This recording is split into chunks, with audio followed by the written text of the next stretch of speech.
Hey, DJ Nubis here with my partner in crime, Egground Poet, aka the Style God. Don't know how much style need to be doing today though. With his A lot of he, style. he's got this hat on like he wants to drink a pint of something. So In this case, it is a healthy, delicious Diet Coke. that's the way to go. So today we'll be talking a little bit about football. Obviously, that's going to take up a lot of the time because one That's what topic we love. the Lamar Jackson thing is a pretty big deal, just in general. Like, it's a lot going on there with that. Later, we'll get to the Final Four. I know people are like, "Oh, but you were advertising Final Four first." I'm like, no, we'll get to that. We're down to 14s. It's been a great tournament, and we're Yes. going to get into that. And of course, we got a little bit more information from Poet about Eric Bienemy, which we'll get to in a minute. And in fact, we'll go ahead and let you go and do that, and then I'm going to explain how we're going to do the Lamar thing. So, Sure. Sounds shoot, good.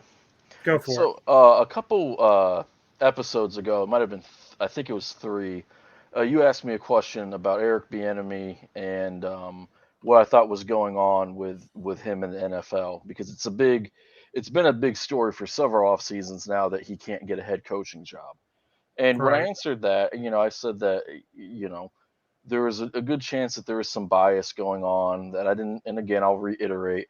I think that in today's world, it's pretty clear that you can be a well intentioned person, a good person, and still have racial bias. In fact, to the listeners, you can do some Google searches and you can find that that's very common, that everybody has some type of bias in them, whether they know it or not. That's just part of being a human being. Acknowledging that doesn't mean that you're bad or anything. It means that you're realistic and you use fact-based evidence, which is good. Do that more. That message to myself included. A couple of days after that episode, there was a pretty good breakdown on the subject on a morning sports show, and it's the name escapes me right now, but it's with Chris Broussard and Nick Wright, and a handful of other personalities. It's on Fox Sports show, and they made a pretty comprehensive argument. So these aren't my arguments. This is not my research. I'm citing to my sources, but I just wanted to run over a handful of things. With Eric Bieniemy, one of the big knocks on him was that, well, he doesn't call plays. Andy Reid calls plays, and if you watch the Super Bowl, you know why, because Andy Reid is very good at calling plays. However, if you look back to his last assistant, him being Andy Reid in Philadelphia, Chip Kelly, um, or if you look at Doug Peterson or Matt Nagy, who were OCs underneath him, none of those guys called plays for Andy Reid, and it's hard to take that criticism seriously, especially when this season you watched the OC Eric Bieniemy, do a great job coaching Mahomes and coaching the offense on how to take advantage of that too high safety defense that had been plaguing the NFL and plaguing the Chiefs particularly. This season, you watched Mahomes get the ball out of his hands much quicker than before, running the offensive system like a lot of people predicted in the offseason heading into this year. Um, Bieniemy can coach, even if he didn't call plays. If you look at the trend of offensive coordinators making the Super Bowl and getting hired, in 2018, the offensive coordinator for the Rams was Zach Taylor, hired that offseason. Anyone who knew, you know, the beloved coach for the Rams was, McVay was hired. McDaniels got hired. I don't know why McDaniels got hired again, but he did. 2019, you had McDaniels again. Of course, McDaniels got hired a couple years later, and Eric Bieniemy, or not McDaniels. I'm sorry. The gentleman who coaches for the Dolphins. Now they did bring up that he is biracial, but a lot of people, it was reported, a lot of people in the coaching circle and the league didn't know that either. Hmm. So there is some question as to what bias he faced, but you do want to just full disclosure, that is true. You go 2020, the next season though, Bieniemy and Byron Leftwich. Leftwich is interesting because he was a finalist for the Jaguars job. There's conflicting reports as if he was offered that job or not. I couldn't find anything definitive. I did find several reports that he withdrew because he apparently hates the GM or hated the GM for the Jaguars, and he decided to stay in Tampa. So that is noteworthy. This offseason, he got fired from Tampa as a sacrificial lamb because that's, I guess, people scapegoat coordinators all the time. Go to 2021. Right. O'Connell has a job. Callahan is a hot name. He was reportedly almost hired a couple times this offseason. You go to 2022. Shane Stetchen has a job with the Colts. I don't know if he called plays. I think he did. But long story short, Bienemy has been to the Super Bowl 3 times. No job, head coaching job. He took a job with the Commanders to call plays, that cesspool of a franchise, to prove that he can do it. Leftwich doesn't have a job. Okay. Let's just take a step back, a bigger step back. Go ahead and look at the guys who have been hired over Bienemy. He has interviewed 16 times for 15 teams. He interviewed twice with the Jets. Okay. Only 3 of those coaches out of those 16 coaches in that time frame have made the postseason. This is since 2019. 7 of them have been fired. So suffice to say, Bienemy was probably a better hire than a lot of those guys. Now, historically in the NFL, you have I just noticed your tag, free Lamar. free Lamar. We're gonna have fun. We're gonna have fun this session. Sorry, I And didn't by mean the to way, hijack. I just saw that. I was like, no, oh it's okay. Free Lamar. We're gonna get to freeing Lamar. God, I'm gonna be happy when he's out of my division. So happy when he's out of my division. But so 16 times, 15 teams, 3 coaches picked over Bienemy have made the playoffs since 2019. 7 have been fired. There's been lateral moves. The floor went from the Rams offensive coordinator to the Titans offensive coordinator, and then he's put coaching the Packers. Gase went from Denver to Chicago, and then he coached in Miami. And then Arians was an OC in Pitt, and then he went to Indianapolis to OC, and then he coached in Arizona. Okay. Last point before I encapsulate all of this. Mike Kafka used to coach under Eric Bienemy. Now he's a new hot candidate because sometimes you can be a hot candidate for a couple off seasons before you get hired. Okay. Not 5 like Bienemy, but a couple. right. I'm not saying that the team owners and the CEOs and the front office brass and the GMs and all the different structures are out there putting on a KKK hood and are wildly racist. I don't think that. But what I do think, and this is a point made on the board many months ago, I do think that when you look at these coaching trees, you look at all these relationships, all these people who've known one another or known of one another back when they played in college or when they coached in college, et cetera, et cetera, et cetera, that you get these deeply incestuous relationships. I mean, that's what a coaching tree is. Mm-hmm. Part of it is you just have fewer black coaches. Another part of it is that, if I'm just going to be blunt, I think that people, whether they know it or not, they have some bias going on. At the end of the day, I don't know if Eric Bienemy is going to be a good head coach.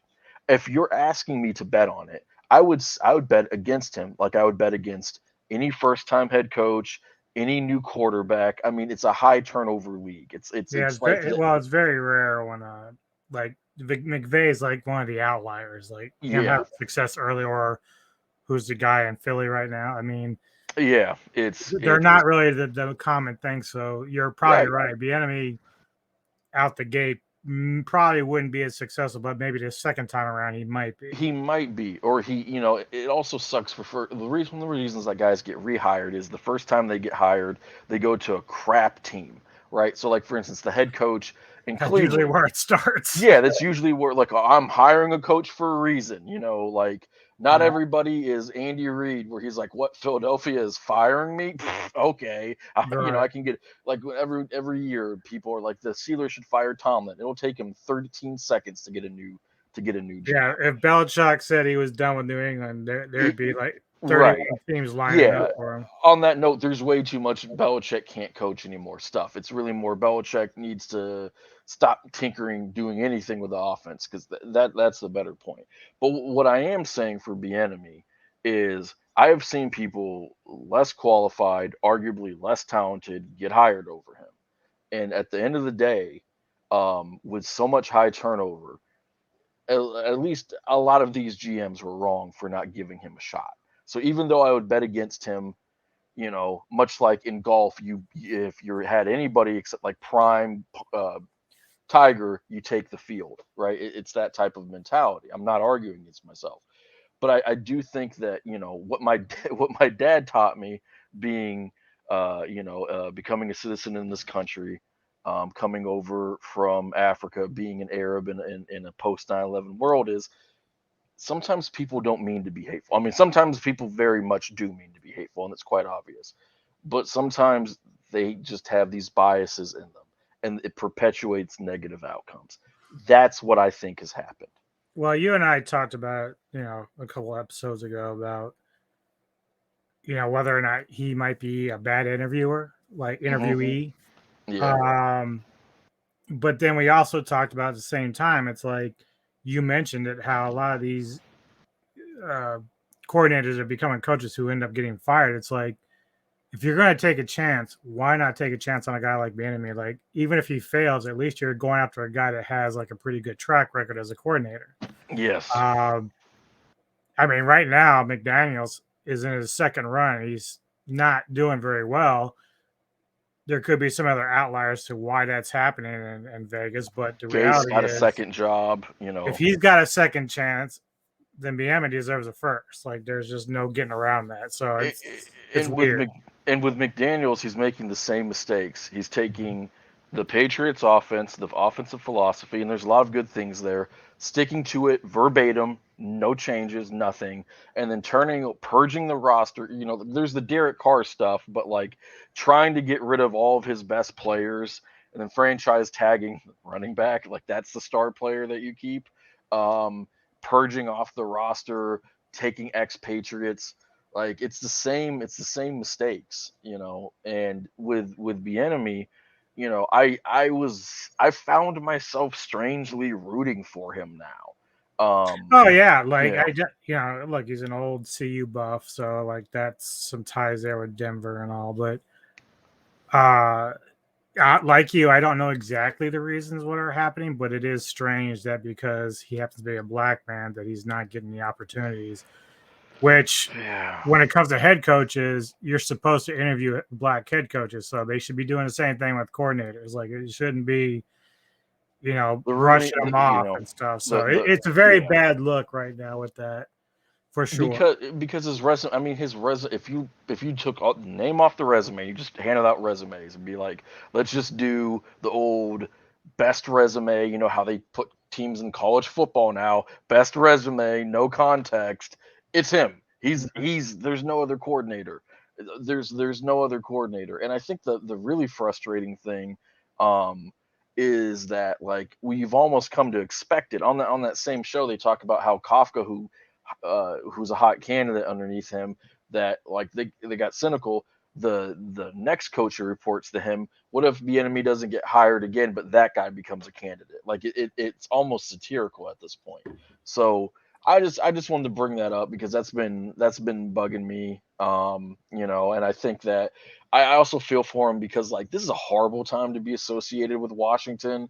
They're selling the team. There's all those scandals. I don't They don't. know though. Like, I would be sort of excited because, get Snyder out of there. That's one Yeah. big thing. And then they've already changed the name, so you're not really gonna have to worry about that stuff anymore. Yeah, The only that thing you was a got to buggy deal one. with now is like, whether or not you can put together a good roster on that team. But there's a lot of good quarterbacks coming out right now. So There, there are, and honestly, if there is ever a system to make a quarterback look better than what they are, it is the West Coast system. You can hoist some people up. They have Scary Terry at wideout. He's Mhm.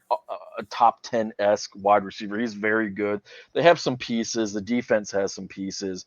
It's just that division's good again out of nowhere, and Yeah, that's a bit of it a drawback. You got a it's lot of yeah. competition in there. Yeah, the Eagles, they have some roster turnover, but they should be good. Dallas has some roster turnover, but they should be good. The Giants should be at the very least pretty solid. But even with all that last year, despite all their problems, they were still competitive. So They were, and they had Carson Wentz and Taylor Heineken. So, right, Heineken. All right, not Diet Coke. get into the Lamar saga. All right. As I said before, we went live. I had a video plan from Undisputed with Shannon Sharp and Skip Bayless. It was kind of dragging when I was testing it out, so I highly recommend you and anyone who's interested in hearing their thoughts. They were both saying both pro and cons about the Jackson situation, so it's not like it's one-sided. But Sharp was making some points that I was like, Sharp said that he doesn't have any leverage, which is something I've been saying. He does none. But compared to, you and I are part of the forum where we talk a lot there, and there are people saying that if other big star players come out and start wanting fully guaranteed contracts, that could change the narrative a little bit. But what I want to do before you have your say and your rebuttals, because you and I have not agreed on this so far, maybe not on everything. I want to lay out my arguments, and I've got a few clips I want to show you. I can hopefully pull it up and show you, just read them off a little bit. But so for those that aren't familiar, Lamar Jackson is the quarterback of the Baltimore Ravens. I'm in Maryland as a Bronco fan. Poet is a Pittsburgh Steelers fan who's a big rival of the Ravens. So obviously we're going to talk all things football. Lamar Jackson, I think, is in his 5th year right now. Is that right? So he's looking for a new contract. He's a very athletic quarterback, still has some growing to do. We've talked about it at length with some of the inconsistency with the passing. The last couple of years, he's also been banged up a little bit. And one thing that Sharp mentioned and Skip was this past year, when he got hurt against the Broncos, he skipped out on the last 6 games because he was worried about the contract. So he didn't want to get really seriously injured because of money. And Sharp was 100% behind that.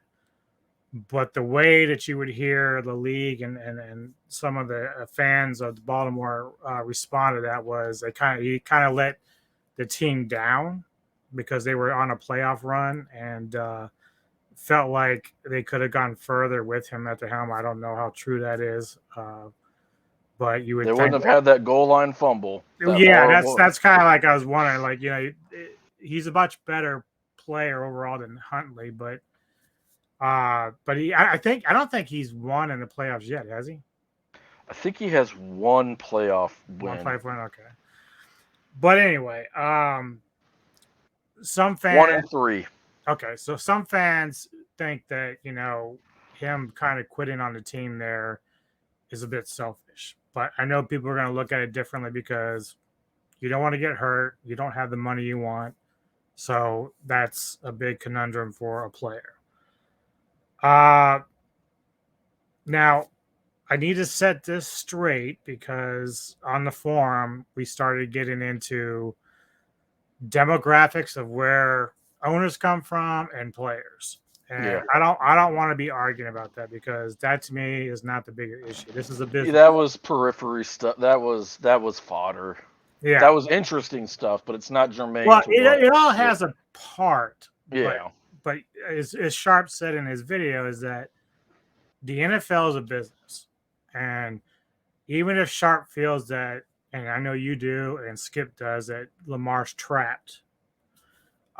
Free Lamar. The reality is that it's still a business. So whether the player's looking out for himself or the owners are, it's still part of that game.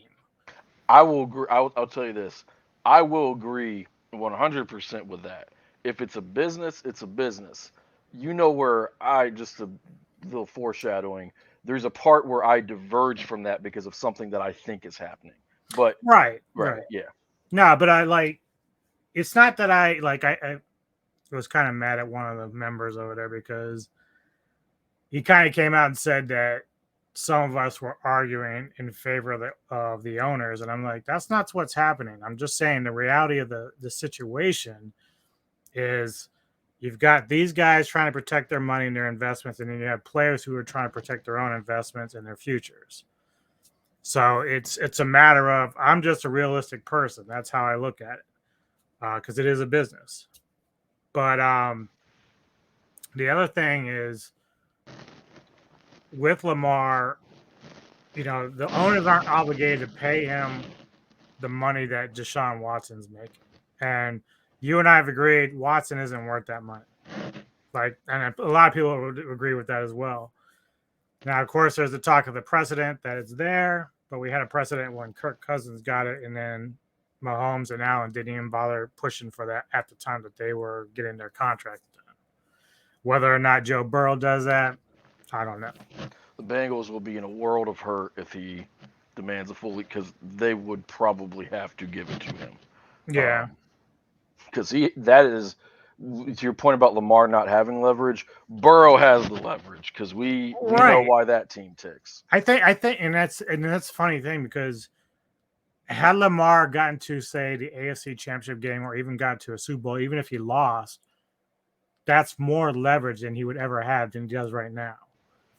And it's unfortunate for him. He's in the worst spot possible because of the timing of this. But I still like some of the stuff that I've been reading. I went and looked up a lot of stuff about this. There are pundits out there who feel like having full guaranteed contracts could lead to very bad things. And we know we have them in the NBA. We know we have them in Major League Baseball. But that's not really a good thing for those sports either. Baseball is really complicated because the money in baseball is crazy because you have the 81 or 82 home games, so that's a huge revenue. But it also can take you 3 to 6 years because of arbitration and all that nonsense, and when you get called up, and that's why one of the reasons why those contracts are so big is because they're making up for last time or for lost time in a sense. For the NBA, I think the contracts are a good thing because there's mechanisms for you to buy out a player and purge the money from a contract. For the fully guaranteed stuff, this is what I will say. I think a fair system. I don't know how realistic this is, and I don't think it would ever happen because you have bargaining tables. But if all contracts, we'll just say, for sake of ease of argument, were guaranteed, but if you got hurt or you were diminished or you got cut or you got traded or you retired, part of that money coming off the books, so at least the salary cap wasn't killed, because it's easier to justify that in the NFL in many ways because it's the most popular sport, the revenue's going up, and now in a couple of years they're probably going to make even more money when they cut out the TV deals and start selling their own product as well. For Lamar, that's all. I mean, it almost makes it worse for him because that stuff and the possibilities are on the periphery. But I just wanted to chime in. Continue. Sorry. No, it's a good point. In fact, if there's any kind of resolution to this kind of thing, it's going to have to be something in the terminology of the contracts, because right now, if we were just to say off the surface, like I don't even know the details of Deshaun Watson's contract per se, but some of the arguments being made is if players get fully guaranteed contracts, they can simply go in on Sundays and say, you know what, I don't feel like playing, but I'm gonna still get paid. I want to play hooky. I feel like I'm sick. Don't feel good. I'm gonna sit down. And we know that's gonna happen. The other part of that is, and it was another pretty interesting argument, was the NBA and Major League Baseball, their rosters aren't that big. Yeah. But the NFL, you have like 53 guys on 32 teams. So even if you're like the lowest bar on your team, so if you're like third string, special teams guy, Edgar Allan Poet, or like Anubis kicker, even a fully guaranteed contract is going to add up after a while. So it's like, from one thing I was reading, is like, if it happens that this comes to where players are going to go to the CBA and they're going to start getting fully guaranteed contracts, it may force the owners to have to cut the contracts down to like 2 or 3 years instead of 5 or 6. Well, that's interesting because that's how Cousins got his contract. Because his first contract was like what 3 or 4 years, not like 6 or 7, and it Mm-hmm. was fully guaranteed. And it had like the first year he got paid a ton. That's how most contracts are structured. Unless you're Deshaun Watson, you're trying to hide your money because you're going to get suspended because you're a freaking rapist. I'm going to take this time to always say fuck you, Deshaun Watson, you're a piece of shit. Now that Well, we're going to cut out, I would say about it earlier, and I'm gonna let you finish. But yeah. I was saying to myself, if I'm an owner right now for any other team but the Browns, I would go over to Cleveland, walk up to that owner, and kick him right in the fucking nuts Oh yeah, because and he is deliberately sabotaging everything with this. he if you go back to the history of how Lamar or not Lamar, how Deshaun got that contract. I wish Lamar got that contract because he's at least a good person. And Deshaun obviously isn't. It was the Browns, the Panthers, the Falcons were the 3 finalists because they had the cap space and the trade capital to make it happen. Um, Lamar or not Lamar, God bless it. Deshaun Watson said his agents basically leaked. The Browns are out. They're not going to give enough. The Browns panicked, and then next thing you know, they gave Deshaun the sun and the moon, and that's how he got the was it like 230 fully guaranteed, structured the way that he needed $1 million contract. So it was the Browns panicking because they weren't getting their guy. They were stuck with Baker Mayfield, who was we'll just be kind and say an unexciting prospect coming towards that season. They felt the pressure on them to win because they have had a loaded roster for quite some time. And the AFC is really tough. So that's how he got that deal. Deshaun, in the weirdest way possible, had all kinds of leverage. A big part of that was the no trade clause that he had um, in the Texans contract, like when they extended him. Mm-hmm. Um, I will say this: we might be putting the cart ahead of the horse a little bit because the only players who have had any ability, where there's any precedent to get fully guaranteed contracts, have been it's been Cousins, it's been Watson. Those are quarterbacks. For Lamar, I don't know. Like the owner came out for the Ravens, and I have the quote. It's a one second. Mm-hmm. It's pretty rough. Damn, I wish they hadn't guaranteed the whole contract. Ravens owner Steve Biscotti, I think, is how you say his name, said at the NFL league meetings last March. I don't know that Watson should have been the first guy to get a fully guaranteed contract. To me, that's something that is groundbreaking, and it will make negotiations harder with others. With Mm-hmm. others, he's referring obviously not to his guy, but also overall. Yeah. So Yeah. it's the quarterbacks that we're talking about here. Um, there Yeah. might But that's going to filter it down eventually. eventually it'll be the quarterbacks and then like maybe the edge rushers. Now there have been some instances of It's edge going to rushers start with all being the star cute. players for It's sure. the skill positions that it'll be the corners and the Receivers. edge, maybe the receivers, Yeah. the left tackles, or Because let's think about it. Because a few years ago, Von Miller did this. He didn't get fully guaranteed, but he wanted quarterback money. That's what he said. yeah, He says, "I'm the best player in this team. I want quarterback money," quarterback money. and that's what he Yeah, got. yeah, that's what he got. And I think that if you I'll argue against myself a little bit because we like to argue here, but we also like to be fully transparent. You remember when Jimmy Graham was destroying the league and you could argue that he was better than Gronk, and he made some pretty good logistical arguments that look, I'm a tight end, but I'm also a receiver, so pay me like a receiver. And then there was that big kerfluffle of if he gets tagged, what's he going to do? And this contract, which was a great big contract, basically kind of squared the circle a little bit for his positional value and paid him more off of production, not Mhm. wholly, but off of production as a receiving target, not a tight end or a wideout, et cetera, et cetera. We have seen the market adjust. That's one example. You also remember when running backs used to make way more money proportionally. Now, like if you tag a running back, they get 10 million. if you tag when Lamar gets tagged, if he signed it, he'd get 32. He'd still be, in my opinion, underpaid compared to his contemporaries. But running backs are a dime a dozen now. At least that's the saying. So the NFL market does change.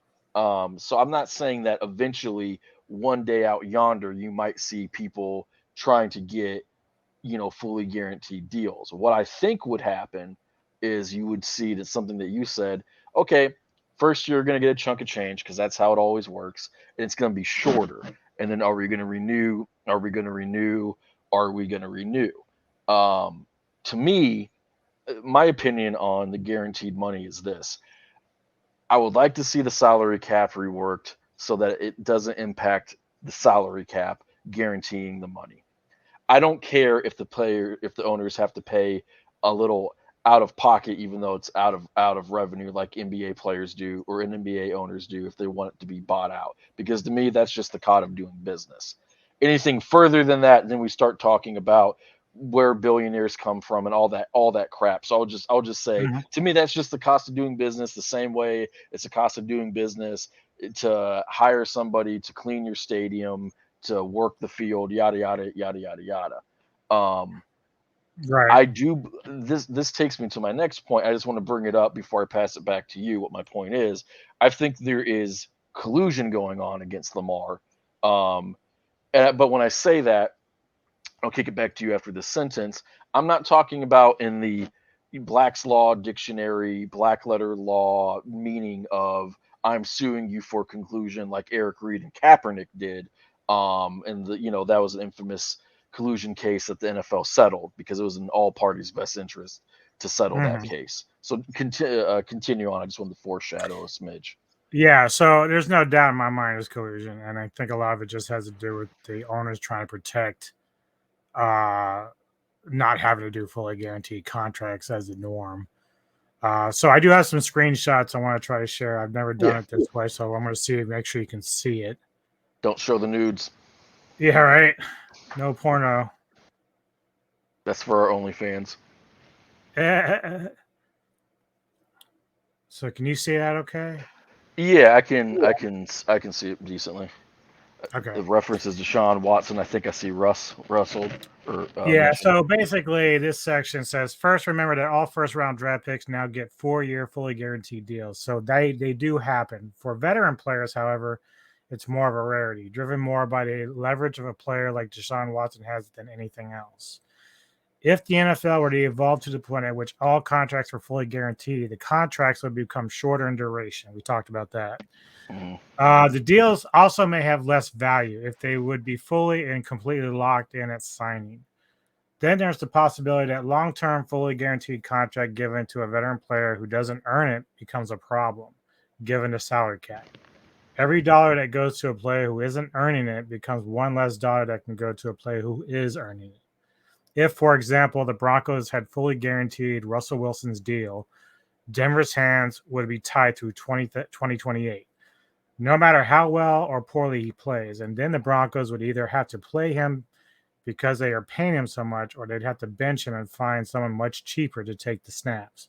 Bottom line, fully guaranteed contracts for all players wouldn't solve many problems. And if the owners were ever forced to do it, they'd likely become determined to exact their payback in one way or another. May I respond to that? Oh, yes. Yeah. Okay. So I think fully guaranteed contracts would solve a lot of problems. I think that it would, depending on what you view as a problem. I think that the inverse is that it would also change the game a little bit. So for someone like Lamar or Joe Burrow or Herbert or et cetera, et cetera, et cetera, fully guaranteed means I'm the quarterback. I get the fully guaranteed. I'm the special. Of course, the quarterbacks are the ones who've gotten this. Secondly, for a point of just quick clarification, the reason why the rookie deals are guaranteed is because first round draft picks, like you remember Sam Bradford made like $8 million more a year than Tom Brady did. So that was kind of, I just want to. Yeah, I think if I recall, that was CB. That was a big that deal. Was their way. That was like the response to the Marshmallow thing, because it was they didn't want to heinous. They didn't want to blow the salary cap away right off the bat. So they said, okay, Yeah. we'll give you more money, but we're not going to go like overboard early on. We're Well, going to wait. right. So you started having number one overall picks who are quarterbacks not making more than Peyton Manning and Tom Brady. That was the trade-off for at least, the way I remember, I want to say it was, there was a really good ESPN analyst, so this is a long time ago. But they pointed out, like, even if you're a bust, at least the guaranteed money, if you're like the 15th pick overall, values the effort that you put into just getting into the NFL. So you got, whatever. But back to the more germane points. When I look at the argument about like the players not earning it, there are a lot of players who don't earn it, who aren't playing up to expectations, who can't get cut anyway because the cap hit, even though their contract isn't, guaranteed, is massive. Like Bud Dupree, the outside linebacker opposite of TJ Watt, he went to Tennessee and was awful. They finally could cut him this year. They could cut him 2 years after that bad deal because the salary cap allowed for it. So I don't Right. disagree with anything totally that's in there. I don't think it was as comprehensive as an article as it could be, probably because they have, I used to do journalism, a word count and a deadline. I think they Yeah. make some good points. And some of this Um, stuff's like, some of this stuff dates back to 2016 and 15. So, exactly. Now, when it comes down to leverage, I think that's the other thing, because we're talking about collusion, and to me that's how Lamar no longer has the leverage. So for those who don't know, very quickly, I went to law school. It was a big sad boy, and then for a very brief time in my life, I was a prosecutor, which was a great job. And I stopped doing it because it was stressful and it was killing me. So I'm not giving legal advice. I'm not telling you I'm some big fancy lawyer or anything like that. I'm not. That's not what I do for a living.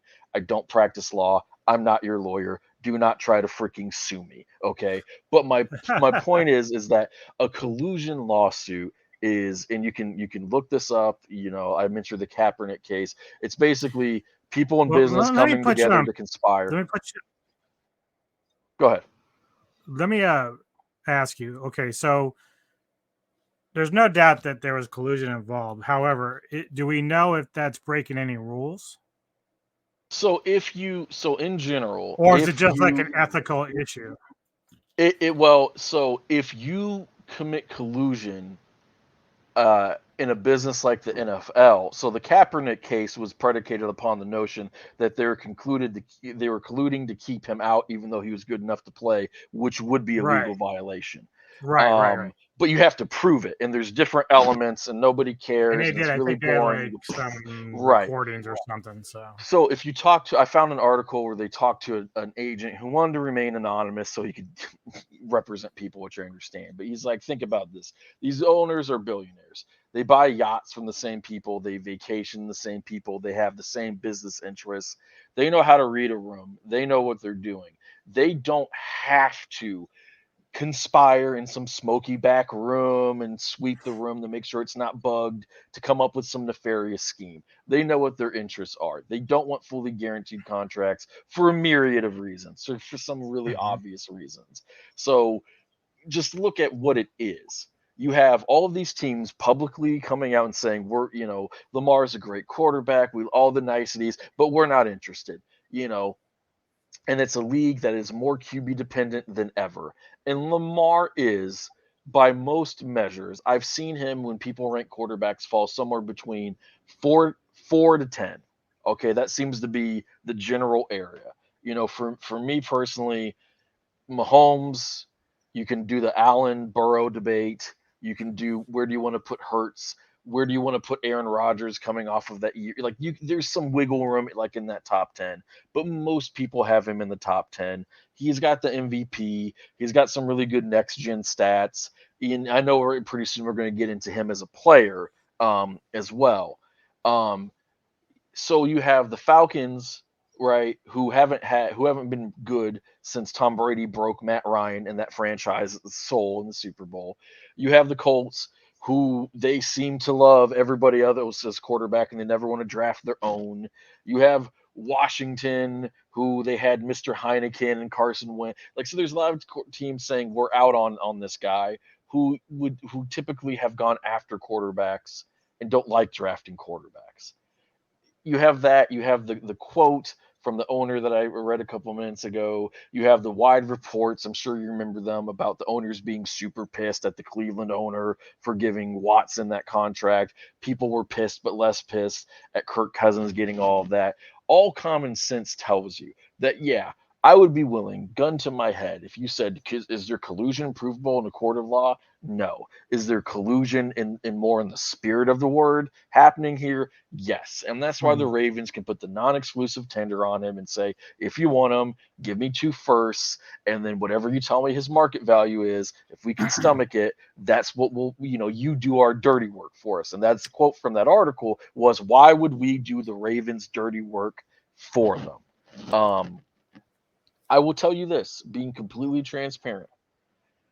I'm a Steelers fan. If we could set up some phantom world where what was the Watson deal? It was like, I know it was 230. Was it like 4 or 5 years? I don't think it was like 7 or 8. It wasn't like the No, it's got to be massive. like 4 or 5, I think. It's like if I could, as a Steelers fan, if I could swap Pickett with Lamar and pay him that and it doesn't mess up my salary cap so I have a functioning team, would I do it? I would. And the reason why I would do it for Lamar is it's the same reasons I would do it for Hurts and a couple other guys like that. There's conflicting data about whether the mobile quarterbacks are actually more injury prone, because when we talk about quarterback injuries, we forget that guys who stand in the pocket or move around a little bit and maybe not as much as Lamar also get hurt. But what I know is if my guy is healthy come postseason, he is a game breaking dude, and you can only scheme for it so much. People have Lamar clapped back, to use the internet term, about him quitting on his team. And he said, I tore my PCL. That was my injury. My PCL was cooked. So it wasn't some, oh, I'll be back in 2 weeks like the Ravens said type injury. So he's saying, I couldn't play. I didn't quit on my teammates, and my teammates are still there for me. And the tweet is still up there. If you're into Twitter, you can find them. He also said that what was leaked about the contract offer made to him from the Ravens was untrue as well. So I don't know who's telling the truth. I Yeah, think there's shades that's of the gray. kid. This is what I would bet. I would bet you that Lamar thinks he's telling the truth. I bet you that the front office thinks that they're telling the truth. They both have vested interests. I'm not going to sit here and call Lamar Jackson a liar. I have no reason to think so. For all we know, he might be referring to one offer that he got, and then he got another contract offer, but it was like more money, but there was poison pill stuff in it, and it wasn't a real offer. We don't know because we're not at the bargaining table. Right. We can trust reports so much. But as a player, I would pay him. I would pay him even though he's a average to slightly above average passer. I would pay, depending on how you look at it, I would pay him even though he has been dinged up every now and again. And I would pay him because he's 26 years old. I don't know if he's going to get that second contract. I don't know. I wanted to compare him to somebody like Kyler Murray, who tore his ACL just running. It's an interesting injury for a mobile quarterback because it wasn't like he got hit or it's a durability thing. It was just a freak thing. The problem is Kyler Murray has 0 intangibles, and we know Lamar has those. Like, he's respected and liked in the league. So I want to compare him to Jalen Hurts, who I'm a big freaking fan of. I love the crap out of that guy. Jalen Hurts also has a lot of intangibles. In a league where quarterbacks take less injuries, in a league where if you hit them hard, you almost always see a flag, even in the playoffs. In a league where it is easier to throw the ball now than ever before, this is what I would gamble on Lamar, other than what we know about him and the good stuff that comes with him and the stuff you can live with him. I know that when I look at him as a player, he has uncapped potential. And I think a lot of that uncapped or untapped potential is from things outside of his control, based off of where he played, the system he was in. And that, to be fair, that system did him some solids. That running game helped him, all that stuff. I would pay him. I would also pay him because I'm not talking shit about the Broncos, but I have seen y'all in quarterback purgatory for a very long time, and it is horrible. I have metaphysically held you while you cried watching some real shit quarterback play. Some real shit quarterback play. I would rather pay a dude and know he's probably going to miss some time, but know that he's good and he doesn't suck ass, than do what the Ravens are doing. And I want to touch on that real quick, because also as a Steelers fan, I do find this hilarious when I step back and I don't feel for Lamar so much. Because beloved Anubis, who other than Lamar, who's the best quarterback in their franchise history? Joe Flacco. Joe Flacco. Is Joe Flacco a Hall of Famer? No. Was Joe Flacco ever a top 10 quarterback in your opinion? No. Nope. No. Other than a miracle run, do you remember him being the playoff god that we would pretend him to be? No. No, he was a big statue who threw a beautiful deep ball and looked like a character from Sesame Street. That was Joe Flacco. So I cannot. Derek Anderson. Yeah, exactly. He. God damn, I hate Joe Flacco. He was a guy who could never get to the freaking Pro Bowl. So I'm watching the Ravens take this quarterback that they traded back into the late first round for, that they developed, who won an MVP, who's made them a Super Bowl contender, yada, yada, yada. And they're alienating him. They didn't extend him in his third year, which is what smart teams do. So you just take the brunt of that early. You pay him as the market resets. And then all of a sudden, by the time you get to the middle of that contract, you're now not paying him so much, a la what Mahomes in an off season, maybe two, is probably going to fall in the bottom middle of elite quarterback pay, which is going to be horrifying for what they can do for the roster. And what the Ravens are saying is, yeah, we'll go find another quarterback. This is a franchise that can't trade for quarterbacks. They can't draft quarterbacks. Their third best quarterback in franchise history is Steve McNair. Mm-hmm. So I love this. I love every single second of what Baltimore is doing. I think it's hilarious. And it is possible that they work something out with Lamar, and that'd be beautiful because I'd be happy for him. And it is possible that they miraculously hit on another quarterback. Although, to be honest, even if they do, I think they're taking an unnecessary risk. Sometimes you make a shit bet in poker and it works out. But there is a big part of me that finds this utterly hilarious in regards to the Baltimore Ravens, because one thing that players will do is they remember. And I guarantee you, when you have JJ Watt, who's like Captain Wholesome, and RG3, and RG3 obviously feels for Lamar because his knee situation and all that, coming out and saying this is bullshit, this doesn't make any sense, we all know this is trash. You know, a lot of other people feel that way. And I love it. I love it. Well, thank you, few Baltimore. Things on this.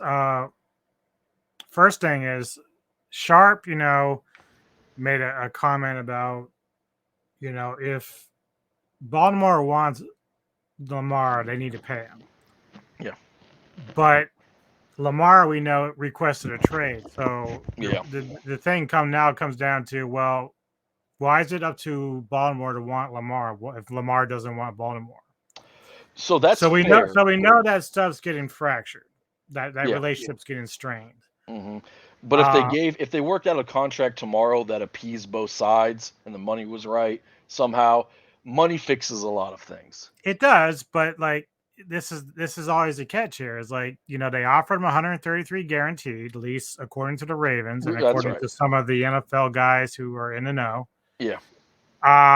Lamar says it didn't happen, but either way, like the thing that gets me is if they didn't offer him that, and Lamar says no, they didn't offer that to me. Well, I would go and out public, I'd be like Harbaugh and them, like, okay, well, we're gonna redo it again.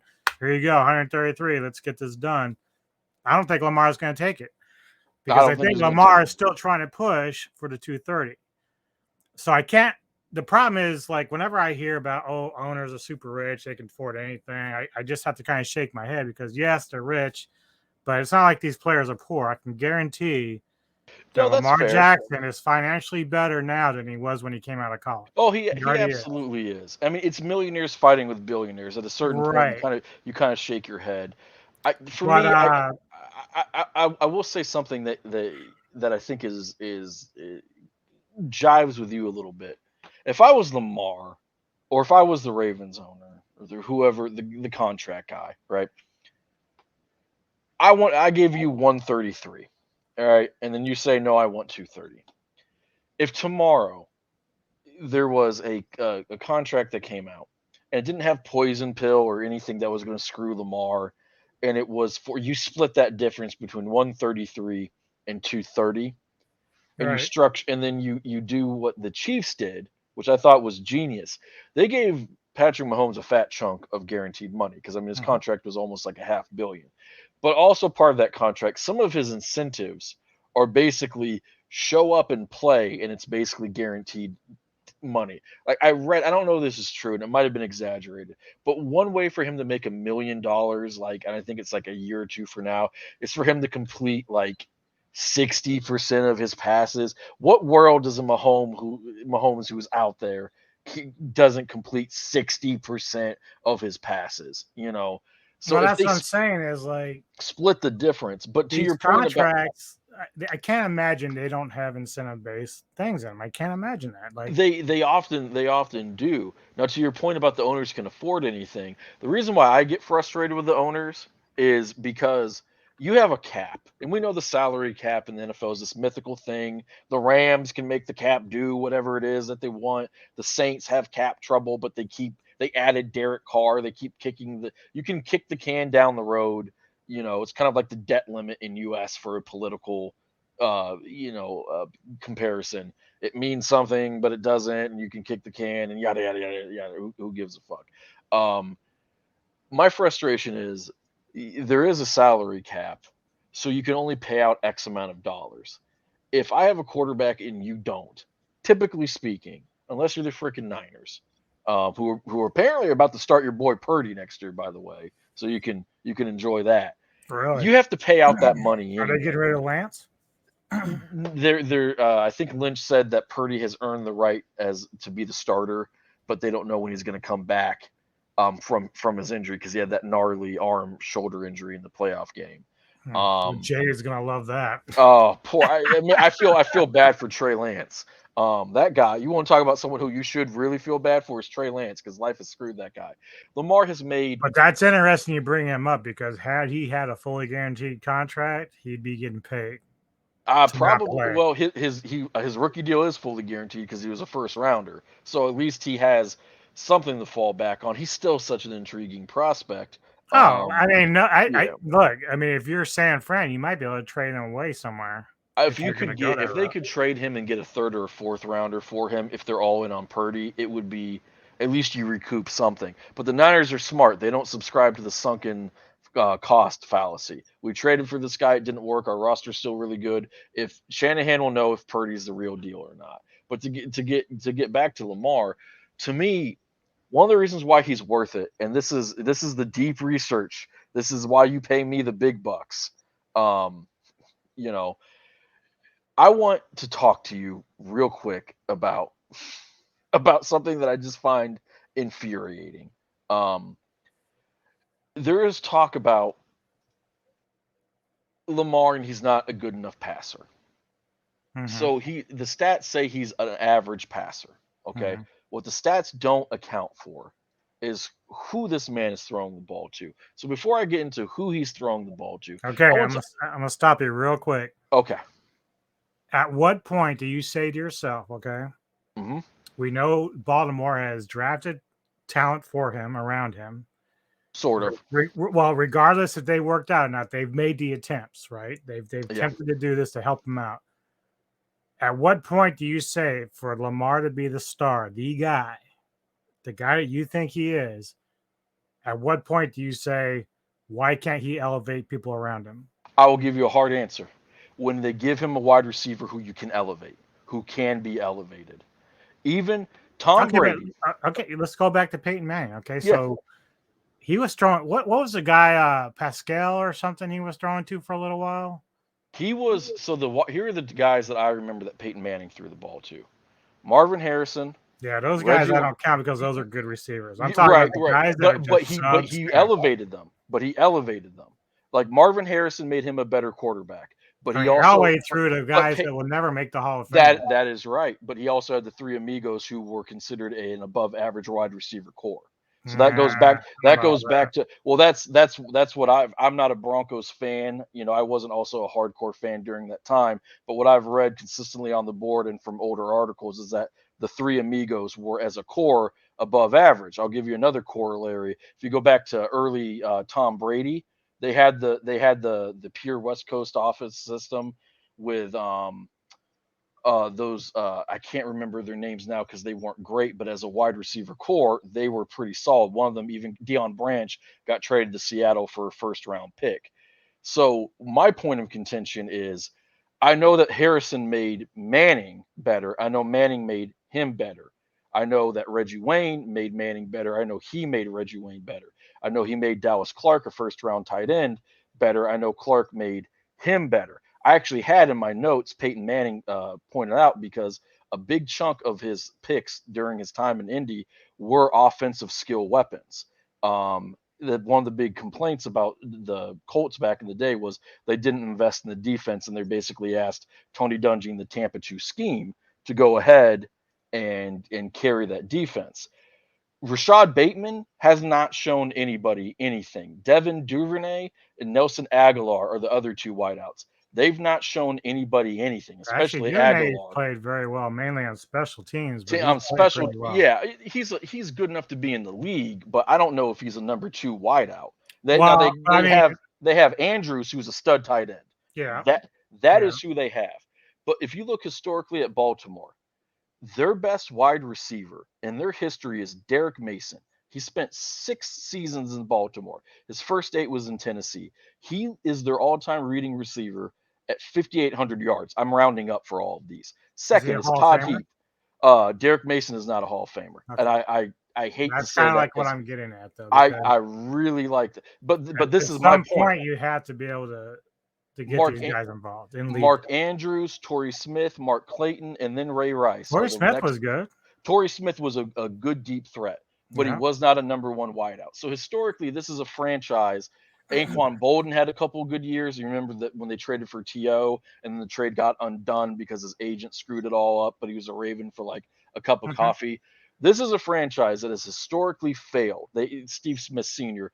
to find and draft their own elite wide receiver. I would argue they've never had one, a guy who was a top Yeah, but five at the time. let's be realistic. It's hard to even come across an all-star receiver like that easily. It's really hard. It is hard, but there are 31 other teams. I mean, even the Texans managed it with Andre Johnson. Even the Bengals, when they were really bad, found Chad Johnson in the second round. I You mean, I know, won't lie. Our receivers, even though I like them, they're not all-star receivers. or your Jerry Judy might be. Sutton looked like he was before the injury. This is a big year for them. But I will tell you this: I don't know if Sutton. I don't know what his health is, but I know Sutton 2 years ago was better than what they have in Baltimore. I know Jerry Judy is flat Well, out they have better the than anything skill they have in set, but Baltimore. I don't know. I can't really buy into this I fact that they haven't that done anything to that's help I'll them. just that's okay too because I'll just continue making the argument. Like Okay. Tom Brady left Tampa, or he left New England for Tampa for a lot of reasons. One of the main reasons, although not the main reason, because it was the Belichick beef, was because he was not given weapons, and he looked around what he was competing with on offense versus everybody else. He went to Tampa. They got him Gronk. They got him AB. They already had Evans and Goodwin. Hmm. Joe Burrow, who I grudgingly am a big fan of, he is throwing to Boyd, Chase, and Higgins. They have had some decent tight ends, although I think Burrow has made them better. And then Mixon caught a ton of balls out of the backfield. Mahomes, for all but 1 year as a starter, and that was last season, had multiple dynamic weapons around him. And in his MVP year, he had the last good year out of Sammy Watkins as the third weapon. Josh Allen Yeah, is but a would you is say like right now with Mahomes, like I don't think his wide receiver core is like super great either. No, it's not, and that's what makes him the best guy. And I don't buy into the whole Mahomes is the goat now thing. I think that's just fun Yeah, he internet might talk. be, but like that's He kind of my might be, point. It's like if but you're gonna pay Lamar this kind of money, he's got to be able to do that. He's just But got the to be th- able to do it. but the thing of it is that almost no one else is, because a lot of these teams have been making deep playoff runs. Josh Allen has Stephon Diggs, and I've argued they need to get him more wide receiver help, but he at least has that guy. The Colts spent the bulk of their pick getting weapons for Peyton Manning. The Eagles traded up to draft Devontae Smith, and then they traded for A.J. Brown. Josh Herbert has Keenan Allen, Mike Williams, and Austin Eckler. So all these great quarterbacks, and I'm not saying that they can't elevate, but what I'm seeing is a common trend of these are guys who have people to throw the ball to. Lamar has Andrews. And I'm not, and to be honest, with how quarterback starved the league is, if you want to say Lamar versus Mahomes, which was a real debate for 1 year, and I don't think it should have been, even though it was Lamar's MVP year, you can't comp him to Mahomes because Mahomes, Juju Smith-Schuster is a slightly above average wide receiver. Mahomes just got him $33 million, and of course he's going to go play in New England. Sammy Watkins was a guy who Mahomes had for a couple of years, and he fell off for a variety of reasons, and so on and so forth. I watched Tom Brady elevate a lot of guys. I also watched Tom Brady throw the Wes Welker and Randy Moss, Gronk, Hernandez, who was a real killer of a tight end, and so on and so forth. Typically speaking, if you want your quarterback to do big boy things, you get them big boy weapons. He has not had a big boy weapon other than Andrews. I mean, they even have better weapons in San Francisco. But why is it Lamar can get the Ravens to the playoffs every year, but then all of a sudden he has no weapons? Well, I would say that he's getting them to the playoffs every year without weapons. I don't think it's a case of, I think his wideouts are playing well and then they don't exist in the playoffs. I think, quite frankly, that the Ravens' motto is you play good defense and you run the ball. Well, that's their identity. I mean, that's not a secret. That's their identity. But I think it's a flawed way of playing football in 2023. It's a passing league. It's a weapons league.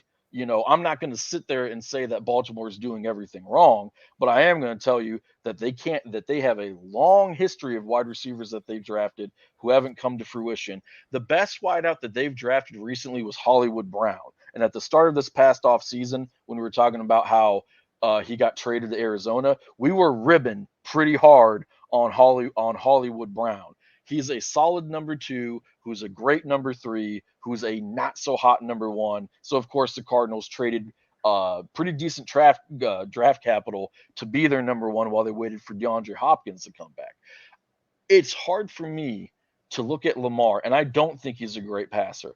I think he's an average passing quarterback. And I think with his skill set, that's enough. But he's not throwing to anybody who can take the top off of the defense. He's not throwing to anybody who's He doesn't dynamic. have Randy Moss, but there is very few Randy Moss. There are very few, but there are Terry McLaurin's, there's Stephon Diggs, there's Jamar Chase's. I mean, this is a golden age of wide receivers. But that's my point. That's my point. And it's the Ravens should try to get one on their team. They had remember when they were linked to Devontae Adams, and then they didn't go out and get Devontae Adams, and you had but see, it's still early with Devontae. I'm not going to put Devontae in that class yet. Like, he's shown some great signs of playing, but like, I don't want to jump a gun on some of these players. Like, Chase is great. Jamar Chase is great. Like, I've seen what he can do.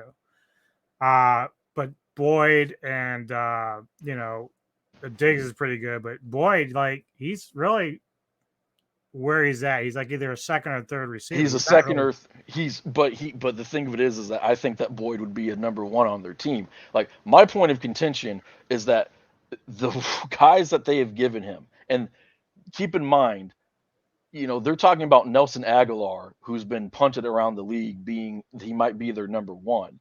These are guys who are third and fourth options on other teams to get to, Devontae Adams. Last year, 100 catches, 1,500 yards, 14 touchdowns. He had a big year in 2021, 1,500 yards. 2020, he had a huge year. He got hurt a little bit in 2019. That was throwing him the ball that year? It was Aaron Rodgers, one of the greatest passers. No, when Aguilar was in Philly. Aguilar. Oh, God. Oh, let's see here. So Aguilar makes me sad because I actually thought he was going to be good. And I'm usually pretty good at picking wide receivers. And let's see here. When I pull up, he started in 2015 in Philly, 16 in Philly. So from 2015 to 2019, he was in Philly. So he had the Wentz years. I think he might have had a year of Oh, what Nick, what is his name? He was the guy there for the Super Bowl. Foles. Foles, Nick Foles. He was a Raider for 2020 and he was a Patriot for the past 2 years. Yeah.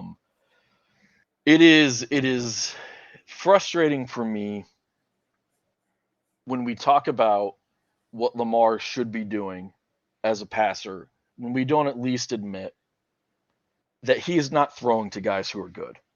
Now, with Bateman, who's been injured, I can't say that Bateman is bad because I've seen players start off with bad injury history and then their careers turn around, right? Arguably, that's what Jerry Jeudy did last year, as one example. I want to say Jimmy Smith or Keenan McCardle for some 90s wide receivers had some injury histories early on and got the ship back right. I know Joe Jurevicius did, All another right, 90s I'm guy. gonna pose a hypothetical to you. Mhm. Let's say, hypothetically, Tampa Bay just said we're gonna trade for Lamar. We're gonna give him that contract. Yeah, Now he has the receivers, he's got Evans, a good one. You can't complain. and he doesn't perform. Then what? Then you are still winning that bad division because he's still dynamic and still athletic and you're But is he still worth the relevant. money though? Is he worth the money? Yeah, because he's also a revenue draw. If you're asking me, is he worth the money from a competitive standpoint? He's still probably a top 10 quarterback. So yeah, he is. To me, I'll play ball with you. I'll I'm play. trying to trap you. Sorry. No. But that's fine. That's fine. I don't have an issue with that because one thing that we do on this show is we respond to the question and the spirit of the question Right. because we want to have a discussion and we're trying to make our points and win, but we're also not hacks that you see on TV. We're hacks that you see on the internet, and that makes us better in the heart. If you give him that money, I think what's the more interesting and the more realistic one is I give him the money. He's pretty good. We're a Super Bowl contender. We're a top Okay, five, but top let's 16. okay, but let And me then go he back gets real hurt. quick. Let me Sure. go back real quick. Let's say they get to the playoffs a couple times, but they lose. Like, Yeah. you can say they're being competitive, but Sure. if they're not being any more competitive than what he was with the Ravens, do you still find that to be Yeah. worth the money? Because now we're describing guys at the bottom part of that top 10. Guys like Cousins, fuck you, Jaded. I'm just kidding. I love you, Jaded. Guys like Dak, guys, quite frankly, that some people view Lamar is now, but they're still getting their teams to the playoffs. They're still giving them a chance. Now the question is, should quarterbacks be worth that much money at all? And we know what the answer is. The Mhm. league, real quick, I often hypothetical land just for something to think about. Maybe we'll talk about it later. Was NFL better when you could win with a scrub quarterback because your defense was strong as shit and you could run the ball? Some people preferred that era of football. No. I I mean, look, I think the game's Denver evolved did it for a in good reason. 2015, despite the fact that Manning had a great career as a pro. Yeah. That year was defense. Once So that, yeah, it's nice to have, yeah, but you and I have talked about this before. It's not what you do long term. You got to have the quarterback. you do, And I know and Jay would agree with that take as and well. and it like the Ravens 2000s defense is arguably the best ever. Trent Dilfer sucked. So I only bring that up because we're talking about Jaded. Yeah. He could only he could I only don't they want to could even only get do that. started that bullshit with him. Yeah, he could only do that for 1 year. The Tampa 2, that defense was amazing. One Super Bowl. Legion of Boom was amazing. One Super Bowl. And not only just one Super Bowl, I know you could say they run the ball, they win. Fine. That defense still got spanked in the Super Bowl. Brady gave them that work. Now they got a couple picks and some turnovers, but they hung some points up on there.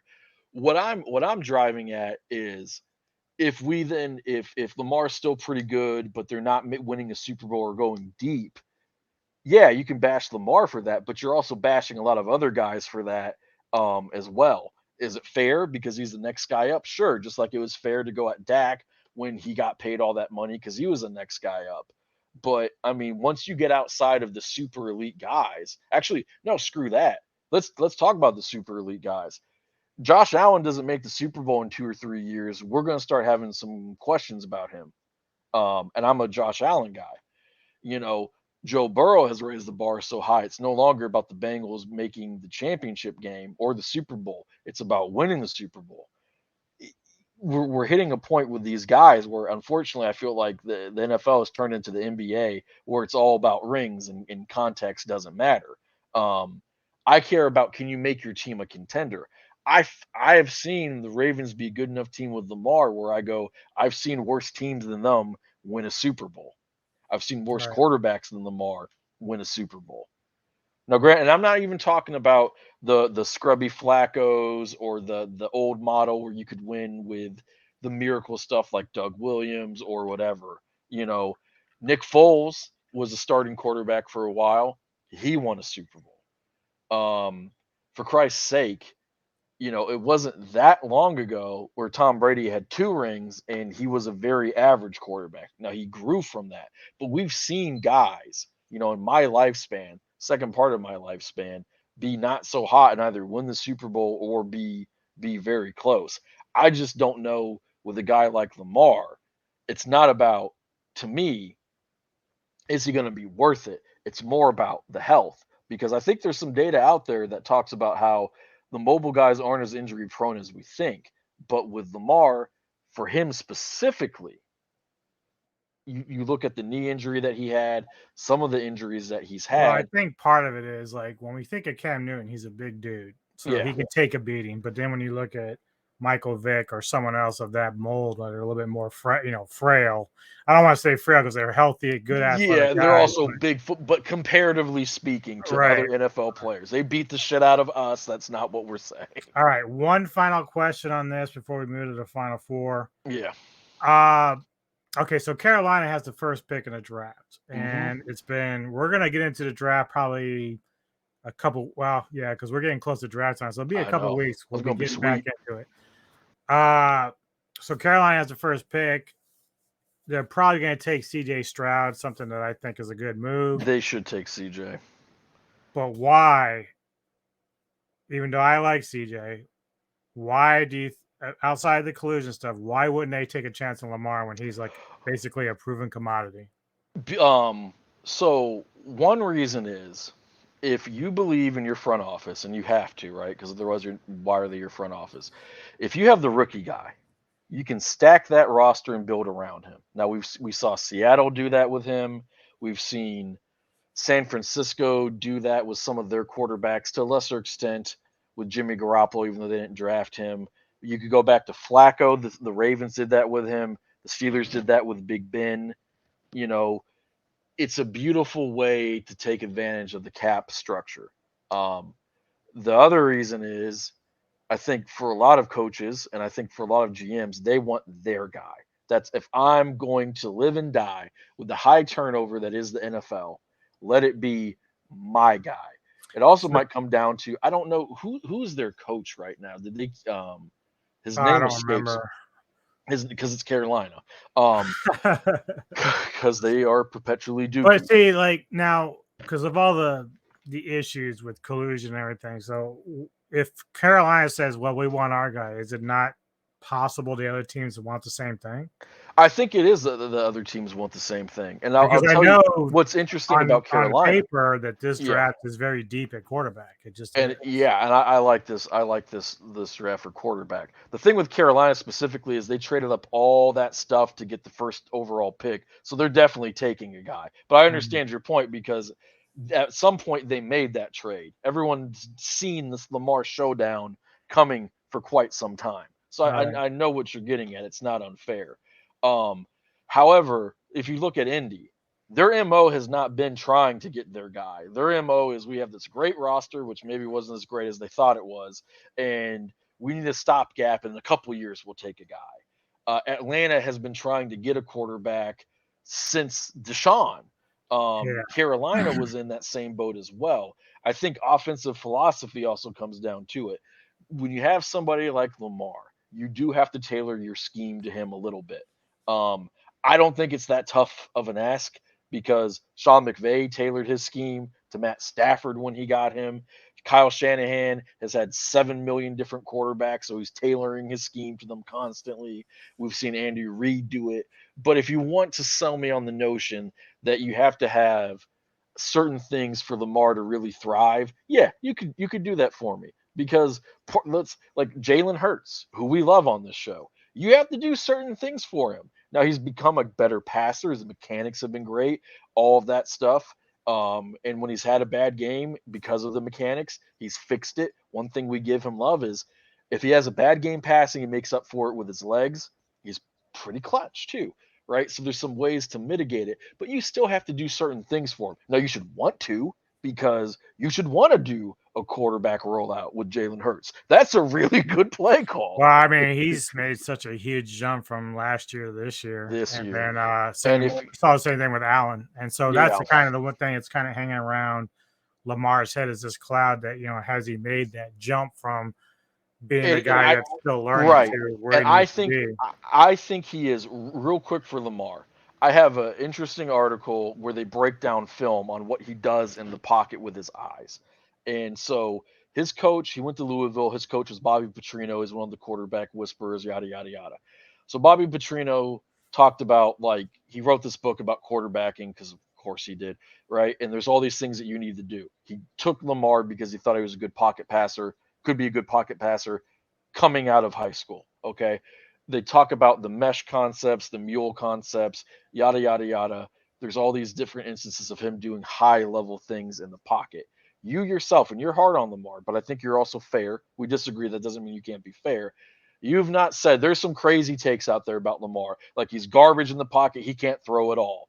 Some like that. That's Now, some I crazy like him. stuff. I think he's a great athlete. Right. I think he has the potential to be a great Be a passer and everything, but right. it's You want to see more, and that's I think yeah, the big divulgement because for me I've seen him get better. I think you'd say you've seen him get better. It's more has he got better enough. um right. I've just seen too many film breakdown from quarterback guys that I respect who show him doing this high level stuff. I don't know if he's going to ever be the weird alien that Mahomes is, where Mahomes can be Jesus out of the pocket and Jesus in the pocket No, he and doesn't all have that to stuff. be, No, because that's one of one. but Elway was one of I some of think these the one dudes are thing I different. want to see from Lamar, okay, and you'll remember it. A couple of years ago in the playoffs, they were playing against the Titans. It was more of a beat 'em up, smash mouth game. Yeah, And Lamar actually ran very well in that game. He had a lot of running yards, and he was keeping them in the game. But what it came down to was Tannehill was making plays with his arm, and Lamar could not do that. And so when they got behind, they couldn't catch up. That's the moments I want to see where Lamar says, "You know what? I could run this, but I've got to make plays with my arm. I got to get this down the field. I got to make these plays. I can't throw picks." Because I've seen him play very good passing games against like Miami or Denver. So I know he can fucking do it. It's not a question of whether or not he can. It's just a matter can he be consistent enough to do this on like more games than not do it. Because I know even the best quarterbacks in the league don't always pass well every game, but for the most part, they're consistent. And so that's just the growth that I want to see from Lamar going forward. I'm actually glad that you brought that up because I found an article. I'll probably ship it to you on the board. They talked to Pro Football Focus, which is not the most. It's a very polarizing um, source of data, but they started talking about Lamar before that game, that same playoff game, and after. And that's where some of the clutch stuff comes up. Um, since that game, in like final 2 minute instances, there might have been 4 minute instances passing, he has graded out comparable to guys like Aaron Rodgers in those moments. So I do that is actually one of the things that because I think clutchness exists. I think it is overstated. I think that sometimes we forget you can play great, get your team back in it, and then the other team goes 60 yards and kicks a field goal with 13 seconds left, and you're Josh Allen looking at your defense going, "What the fuck happened?" So we Mhm. forget that you can be clutch and still not win. Yada yada yada. I'll send you that article because I think it does answer some of that. So I want to end. I have a question for you. I'm going to Okay. spring it on you. Okay. Lamar Jackson. Where do you rank him? Is he in your top 5? Is he in your top 10? Is he in your top 12? Your top Mm, 15? wow. And it's yours. Fuck what everybody else says. Man, I don't know. He's definitely not in my top 5, but he would have to be in the top 10, but he might be like around 8 8, through 9, 10. 10. Yeah, somewhere in Okay. there. Okay. So, ladies and gentlemen, the man's fair. He's been harsh on him, but he has not said, "Oh, his main I thing mean, is his there's no legs, so doubt that throw him out of the league." Lamar is still better than A 75% lot. of the quarterbacks in the league right now. Way better. So for you, maybe if your team, let's say you don't have Russ, so let's say the Broncos, he's a free agent because it just makes it easier. You don't have to do draft compensation.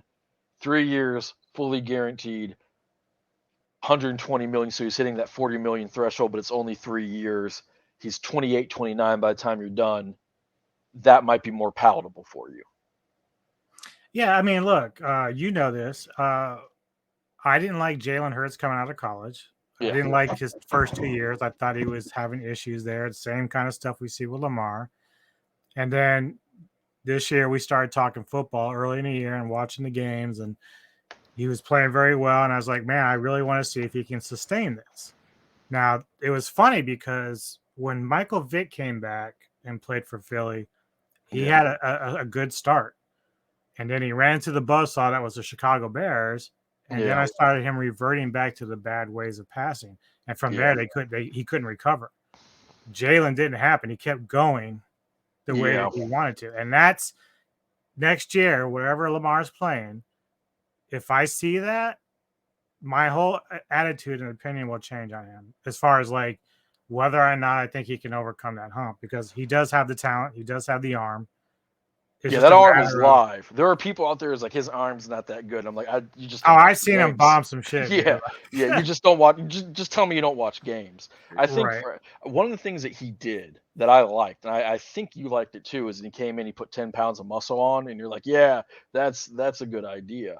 I want first off the big issue for him, and Dogfish pointed this out. He does not slide very well, so he takes some hits that he does not necessarily need. Now, he's been doing a better job about getting out of bounds. I think a lot of quarterbacks are, because as the playoffs showed you, you go to the sideline, you might get some free flags out of it too. Yeah. Sometimes defenders just don't play smart. What I want to see out of him, what I think is his biggest issue, is when he gets hot as a passer, it's pretty nasty. He's throwing darts, he's hitting the bombs, he's doing all that stuff. I want to see him. I don't. I get that your big games are going to be up here, and everyone has bad games and they're down here. I want to see him when he has the games that are kind of in that lower medium. Can you grit it out and for the totality of the game get back to being average overall or slightly above average? Can you just kind of shake off a bad quarter? It's something that I thought Dak did well. Like everyone makes fun of him for the picks this year, but we forget that a lot of his picks came off of accurate passes that were deflected, and he goes out and he plays well later on. Can you kind of go, okay, that sucked, and that wasn't all me, and that was weird, but let's get back on track. I mean, And I one, watched a game where Patrick Mahomes threw 3 interceptions and still won the fucking game. yeah, So it's exactly. like, And like that's not okay. You can't do that. But that game is right, still going on. right. Can you salvage it? And for me, that once you if you can get rid of the as he is now, the extremes are still favorable. But can he hit some more of that middle when things are going crappy? Um, I'm rooting for him. Contractually speaking, he is so screwed. He is so screwed. Well, we'll see. He might not Hopefully it play works next year. out, I don't think he's going to play Baltimore next year. fans think he might still come back. I just I don't know about that relationship right now. But we'll see. we All will right. see. Final four time. So you and I, our brackets were toast. Mine ended R.I.P. when Gonzaga got beat by a lot. Mine ended much sooner. So I think we have Miami, UConn, FAU, and San Diego State, who has been a Yeah. nice surprise as well. Yeah. So really, I have just an article here. We're gonna make our picks for the Final Four in a minute, but they gave basically the rankings of all the players of all four teams. Yeah. But I'm gonna stick with the top 10 because I found it very interesting. It doesn't mean it means anything, but when we started our journey with with the brackets this year. Ugh. You and I had a discussion about whether or not Miami was for real. And I had said, well, I need to see more. And these guys, I think they were paying attention because they say, fuck Anubis, man. We're fucking going to the Final Four. Fuck this guy. And I liked them, but I didn't love them. Like, I'm not gonna sit here and be like, I told you about Miami. I was like, I think they could make the Elite Eight. Like, I think they're really, I think they're good. Well, it's funny because the first 10 players of all 4 teams, 4 Miami players are in the top 10. They have a lot of Again, it talent. doesn't mean a whole lot because, It's it could, college basketball. right. But I'll just get your thoughts real quick as I go down the list here. I don't know how much you know about these players. You and I did talk about UConn and how they could be a scary team, and sure enough, Yeah. they became that team. Too bad we didn't pick them. Right. Number 1 is Adama Sonago from UConn as a forward. 2 is Jordan Hawkins from UConn, a guard. Then we go to 3 is Isaiah Wong, who is the guard for Miami. Jonell Davis, the guard for Florida Atlantic. 5 is Jordan Miller, the guard for Miami. 6 is Norchad Omier, the forward from Miami.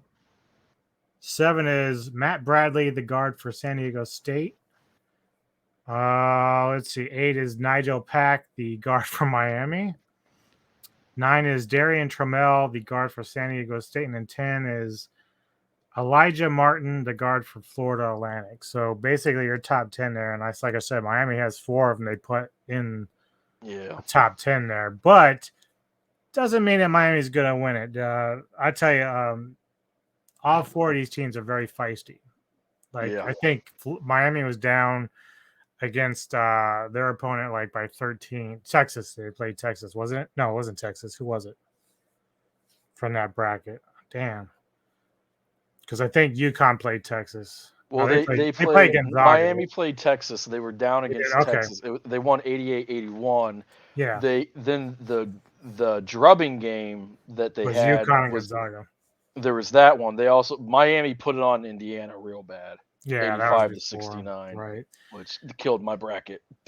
But yeah, San Diego State's been a surprise and forced Florida Atlantic. So it's been crazy. So I think what is the matchup? It's UConn, Miami, and then Florida Atlantic and San Diego State. So who do you like? Who do you think is going to go on to the championship? So no one should listen to my analysis because I've just been, and I was okay in the first round, and then the second round happened, and my bracket was Well, now it's just nobody. We could just say whoever. Yeah, now it's just dead. So I'm just saying, don't listen to me. But I feel like the best 2 teams is Miami versus UConn, and I wish that was a championship matchup we're getting. Mm-hmm. I'm going to take Miami. To me, they're the hottest. Yeah, wow. To me, they're the hottest team. I do think they're the most talented. I don't know out of the top 10. For all I know, once you get to 11 through 13, it's all FAU guys and their depth carries the day, right? I don't know. What I know about Miami is they're probably the most athletic team.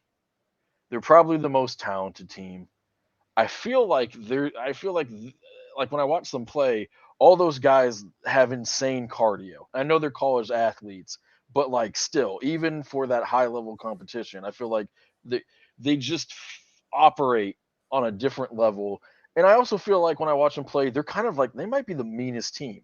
They've got some nasty grit. They're very physical. They're very talkative. Yeah, they remind me of some of those old school. I hate to say old school for the 90s, but now it is. Knicks. Some of those old school teams, they remind me of oh God, do you remember UMass when they had Marcus Camby? Yeah. And they just mauled people. They've got some of that. They weren't just beating you up, they were telling you about what they were going to do to you, and then they did it.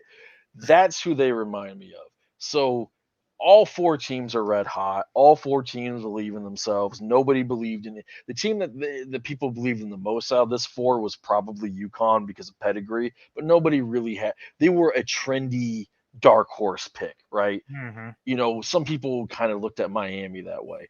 I'll take Miami just because I think that they're playing the best basketball, passing my eye test. I think they have the better players. I still don't believe in FAU, so I'm a jerk.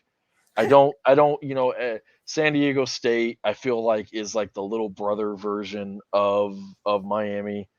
That's who I'm going to take. It's going to be Miami, Miami playing San Diego State Okay. in the championship. All right. That's not a bad bet. Like as far FAU and San Diego State are just so surprising. Like I still don't really know how to read them. So it's like in my head, I want to say they don't really belong here per se, but they are there. So But it's they're like there, yeah, they're there.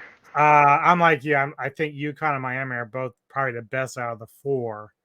However, the fact that what UConn did to Gonzaga, like that, I know Gonzaga could have just had a bad night, but good grief, dude, it was like a 20-point win over one of the better teams in the tournament, and it's like, it's really if Miami is so feisty that they get under UConn's skin, they'll probably win against UConn, but if UConn gets ahead of them by 10 or 15 points, I think it's going to be ugly. I don't know. I just have a feeling UConn is going to do it.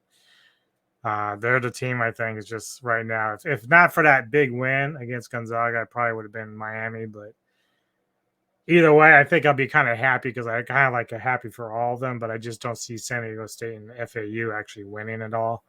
But I So think they'll fight. They'll be a pretty good fight. they will fight. See, I read an interesting article about this, and people are debating what the ratings are going to look like. Because we love March Madness, but as I've said, upsets only matter if there's the big bad bully to be upset, and the big bad bully has to win. There have been times where we've had weird Final Fours like this where the ratings haven't been as hot. Oh, they said that Virginia and Texas Tech wasn't very high at all. And But that that's was because a lot of people kept assuming that it was going to be such a slow plotting game because of Virginia's, style of play, but it was still high scoring. Yeah, because 3-point, like newsflash to people, 3-pointers are worth 3 points, and when you make them, the score goes up. Right. What I'm hoping, first off, I hope people watch because these are teams that deserve to be watched. And as much as I am the one thing we do know is that lower seeds like San Diego State or FAU is going to be in the championship game. We know this. One of them is going to be there. So there's going to be crazy. Right. And let's be honest. While there is something to be said for like that Final Four, like a while ago, where it was like 3 or 4 number 1 seeds and stuff like that, that is interesting. 1, 2, 3 seeds making it is always fun, especially when they're big programs. But I do want people to give these teams their due. Because FAU, you can say they're not that good. If we did this tournament 100 times, maybe they'd cap out consistently getting out of the first round and nothing else. Well, it doesn't matter. We did this tournament this time, okay? And here they are. I hope people watch the games. We do know, like if somebody says FAU and Miami and San Diego State and UConn don't play entertaining basketball, we know that's not true. Right. We know that's not true. So I hope people watch. I also will tell you this. The most interesting matchup to me would be UConn versus FAU. Because there you get, it's a blue, they're good, they weren't great, but everyone was good, not great this year, right? But UConn is a blue blood, or they're bluish blood, and FAU is FAU. Mm-hmm. So they're both teams that were kind of slept on, underlooked a little bit, all that stuff, but you still get some of that upper caliber program versus the David and Goliath stuff a little bit. Yeah. So there's something being said for having that in the mix as well. I will tell you this. I'll be happy no matter who wins. Right. And that's the thing. Like, people might complain that San Diego State and FAU are there, but that's why the tournament's so good, because it doesn't matter what you did during the regular season. Once you get to that tournament, anything can happen. Then beat them. Like, I picked my Wildcats to make the Final Four because they had a pretty decent path to get there. They didn't do it. I felt a little bit better about that pick. Kansas State was pretty good, and we arguably should have won that game. But then Kansas State faltered. It's a tournament. You have variance. Sometimes the best team loses because they run into their matchup kryptonite. That's that's how it goes. What I want to see out of this tournament is what I'm really hoping for is whoever the final is. I hope it's an all-time classic. I know you should want that every time, but I hope it's an all-time classic. I hope it's a legendary game, and I hope we don't do because whoever wins it was a little bit of an underdog. I hope we don't in the years that follow talk about the underdog that won and rah rah rah all that, and then forget about these Final Four player teams and then the runner-up. Yeah, if anything, the worst thing would be for UConn or Miami to like blow them out by like 20 points because that's that would if it was like Miami, really at halftime it's 55-12. Mm-hmm. Yeah, that would be underwhelming. Well, sir, thank you for joining me for another great episode. It was a lot of good discussion here, as it always is with you and I. We did it better than ESPN and Fox Sports per usual. They can suck it. They can suck it. Hire me. I'm broke. give me your network money. 230 million, baby. Guaranteed. Fully guaranteed. I'm not mobile. I don't care. We'll get you that little wheelchair. I need enough money to bring the McRib back. I got stuff I need to do. Well, anyway, you got anything coming up at all yourself, or? For me, I think it's a good time to announce. I finished a writing project. I have now next week I'm going to be starting the process of getting it published on Amazon. I'm advertising more. I run as a side hustle. I run Dungeons and Dragons games online for money.